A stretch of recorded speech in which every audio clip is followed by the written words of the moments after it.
السلام عليكم ورحمة الله وبركاته. 4 مباريات في اللعب على البطولة.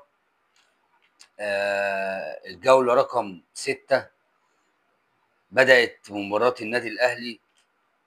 يمكن أسوأ مباراة للنادي الأهلي النهاردة من ساعة ما كابتن عماد النحاس مسك الفرقة، ولكن حصدوا ال3 نقاط. أحرزوا هدف عن طريق بن شرقي في الدقيقة 20، وحافظوا الشوط الأولاني إنهم يخرجوا 1-0، والشوط الثاني سيراميكا ضيع مش فرص، اهداف محققه. لقاي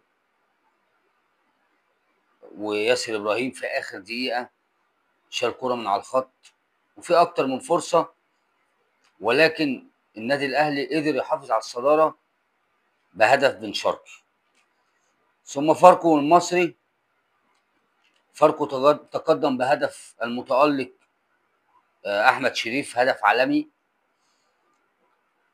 متالق بصراحه. احمد شريف في الفتره الاخيره حتى لو لاحظنا كل مباراه بيحرز، اخر 5 6 مباريات.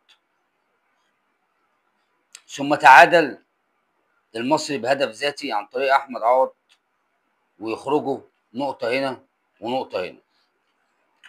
ونادي الزمالك وبيراميدز، هدف من عن طريق ابراهيم عادل من خطأ، محمد عواد ردت من صدره، ابراهيم عادل حطها، وضيعوا كمان كام فرصه. يمكن الهدف جه في الدقيقه 21، وبيراميدز مصر يواصل مطارده النادي الاهلي على حصد اللقب اللي لسه ما نعرفش رايح فين. ثم حرس الحدود والبنك، طبعا البنك عينه اضاع فرصه النهارده، بس فرقه الحرس فرقه قويه، يمكن هي اللي هدفت في الاول عن طريق عمرو جمال. ثم تعادل اسامه فيصل هداف الدوري حتى الان برصيد 12 هدف من ضربه جزاء، تعادل علشان ياخدوا نقطه، يوصلوا للنقطه 37 في مصلحه النادي المصري، لان لو كان كسب البنك كان وصل للنقطه 39، كان بعد 3 نقاط. يعني هتبقى صعبه شويه، ولكن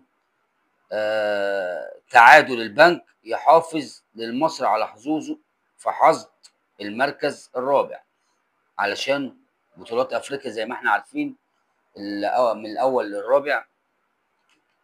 وانتهت المباراه تعادل حرس الحدود والبنك الاهلي. وبكده خلصنا الجوله السادسه، وفاضل الجوله السابعه والثامنه والتاسعه، والدوري ولع وما نعرفش رايح فين، وما نعرفش الاتحاد هيقول ايه بعد بكره. بعد بكره الجلسه في ان ياخدوا قرار في ان النادي الاهلي هيتخصم منه 3 نقاط تاني غير ال3 نقاط بتوع المباراه. القمه 130 هو نادي الزمالك، ولا هيكتفوا بال3 نقاط دول، هيخصموا 3 اخر موسم، ولا يكتفوا بدول. لسه ما خدوش قرار، ولسه المنافسه ما بين بيراميدز وما بين النادي الاهلي في الملعب. النادي الاهلي لو تعادل، حتى لو تعادل وبيراميدز كسب، يتساووا في النقاط. وهنشوف ال3 اسابيع اللي جايين دول هيخلوا بطوله الدوري تروح فين، لبيراميدز ولا الاهلي. السلام عليكم ورحمه الله وبركاته.